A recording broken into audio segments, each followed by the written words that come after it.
Magandang araw mga kaibigan. Gusto kong magbigay ng reaksyon dito sa post ni Captain Dado Enrique. Posted 1 hour ago. Sabi niya, another violation of the Constitution if true. Isinare niya ang post ni General Alex Paul Monteagado, dating NICA, National Intelligence Coordinating Agency Director General, panahon ni PRRD. Totoo ba itong kautusan sa AFP? Pinagbabawal pati pamilya ng mga sundalo ang mag-comment sa social media hinggil sa politika. Martial law na ba tayo? O parang komunista na ang pamamaraan sa ating bayan? Hindi lang ang mainstream media ang pinagbabawalan, kundi pati pamilya ng mga sundalo. Nawala na ba ang freedom of speech? Di ba duty ng AFP ang depensahan ang karapatan ng mamamayan? Ano na ang nangyayari sa ating bansa? Mamumuhay na ba tayo sa takot? Okay, tungkol ito sa isang document na kumakalat ngayon, kaya lang hindi pa confirm kung legitimate o authentic ang document na ito. Headquarters 10th Infantry Aguila Division, Philippine Army. Anong date ito? March 17. Reminders. So, sinasabi dito na yung pag-comment sa social media. Basahin ko lang dito. I hope mabasa ko. Masyadong maliit. So, references is directive from the Chief of Staff, Armed Forces of the Philippines. In the above references pertains to directive of Chief of Staff AFP that all unit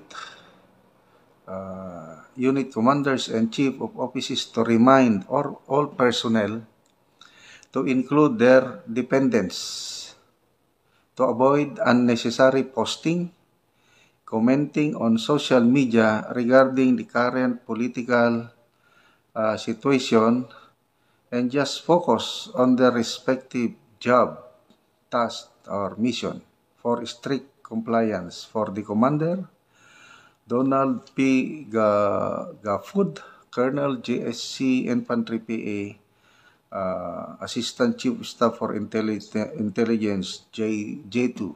So sa ano ito, sa Davao de Oro nakabase nga headquarters. So ulitin ko, hindi pa ito confirmed.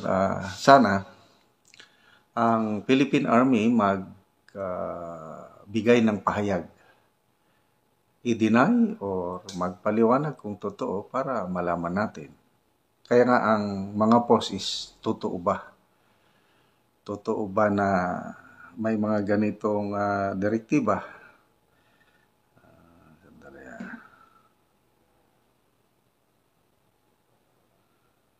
So, pati ang mga pulis, may ganyan ding kumakalat na mga documents na ganon din, reminding their personnel. Although, parang sa pulis ata is yung mga pulis personnel lang, hindi nila in-include ang kanilang mga dependents. Ito lang, itong lumabas na document na ito sa social media, in-include ang dependents. Kasi kung pulis o sundalo, ano yan, talagang hindi sila dapat makialam, hindi sila dapat mag-post.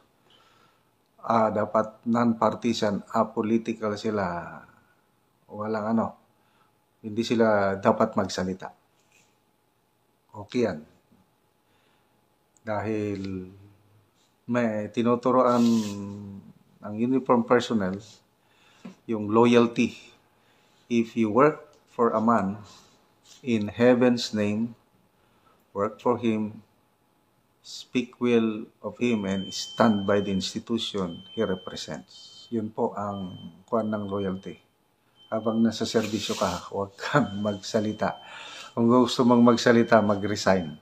If you must growl, condemn, and eternally find fault, and if you are in the outside, damn to your heart's content. But if you are still inside, do not do it. For if you do, the first high wind that comes along will blow you away and you will never know why. Ganun po yung paragraph ng loyalty na itinuro sa amin.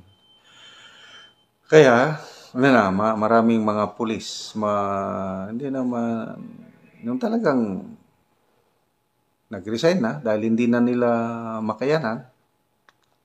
Kaya lang, maganda yung pagre-resign. Nagpapaalam, maganda yung rason nila.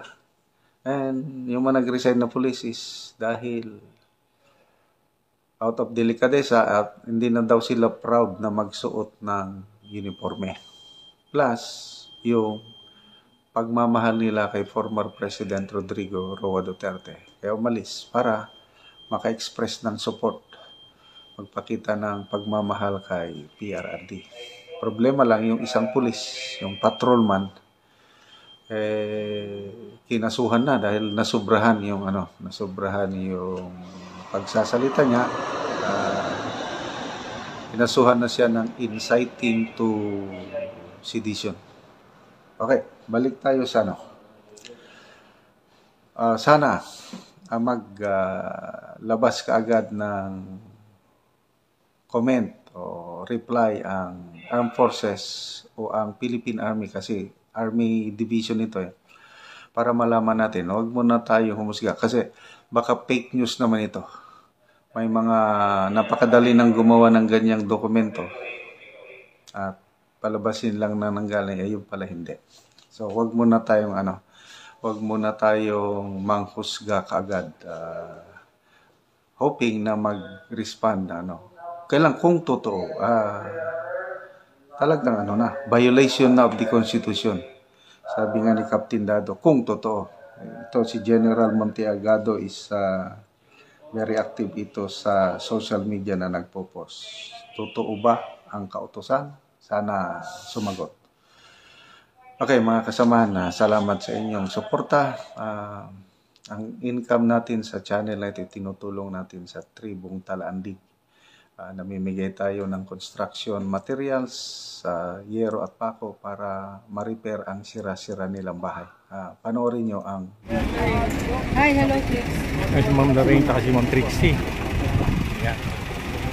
Ma'am Lorraine at si Ma'am Trixie. Ma'am Lorraine Badoy.